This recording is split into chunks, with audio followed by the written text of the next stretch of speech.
We all know that Donald Trump is the master of making deals, even if I do say so himself. What I do is I do deals. I will make a great deal and lots of great deals for the American people. A good deal maker will make great deals. You have to get people in, grab them, hug them, kiss them, and get the deal done. The final deal usually is just take everything, stop grabbing me. But even that wasn't enough to get his healthcare bill over the line this week.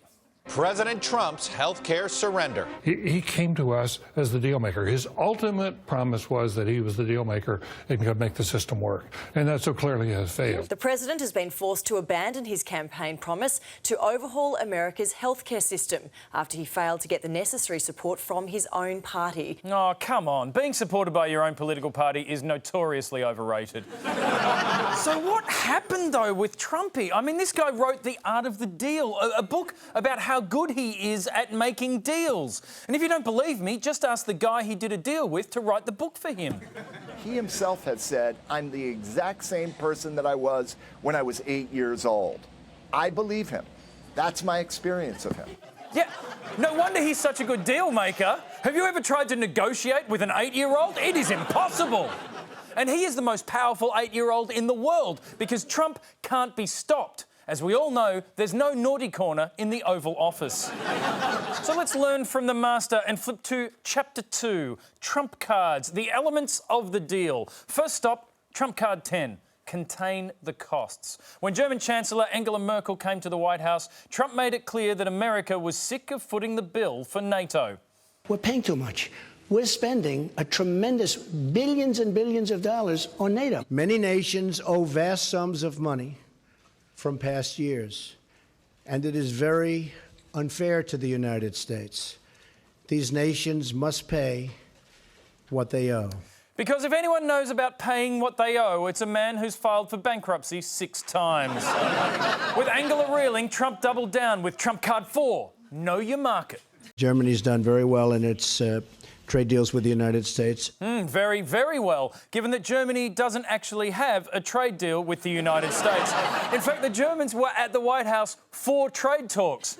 And what better way to throw them a curveball than to make them think you already have the deal that they're there to negotiate? Genius! Germany deal done. Next stop on the Trump deal-making train was going to be his hardest ever. Peace in the Middle East. Everybody wants to see peace. It seems to be the all-time Olympics in peace, in a deal. Can you make that deal between Israel and the Palestinians? Israel-Palestine, the Peace Olympics. Luckily, Trump embodies the Olympic ideals in both spirit and hairstyle. Now, the US has long favoured a two-state solution, but Donald Trump has long favoured Trump card 3, maximise your options. I'm looking at two-state and one-state, and I like the one that both parties like. I'm very happy with the one that both parties like. I can live with either one. And if there's one thing we know about the Israelis and the Palestinians, it's that they're great at liking the same things. They like the same land, the same holy sites, hummus. Middle East, done. Next up, China. Now, for decades, the US has maintained a one-China policy, kowtowing to the Chinese principle that Taiwan is part of China, not Trump. I fully understand the one-China policy, but I don't know why we have to be bound by a one-China policy unless we make a deal with China, having to do with other things, including trade. Oh boy, sounds like someone is slapping down Trump card 8. Fight back.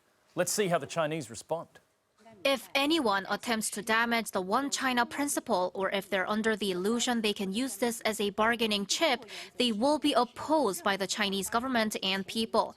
In the end, it'll be like lifting a rock to drop it on one's own feet. Ooh. You know the Chinese are pissed off when they start throwing down proverbs.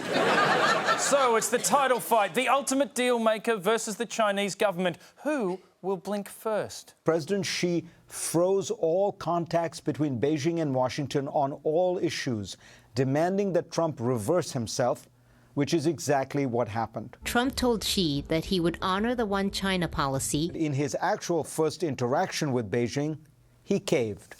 As the Chinese proverb says, it was like lifting up a rock and then shamefully putting the rock back down exactly where it was, and then standing around awkwardly while everyone wonders, Why did you do that weird thing with The Rock? China, done. See, there is no limit to what this little book could offer to the world. Just ask the guy who paid the guy who wrote the book. Peace all over the world would be the best deal. And I think I'd know how to do it better than anybody else. But peace all over the world. There it is, a vision for the future, brought to you by a gigantic 8-year-old.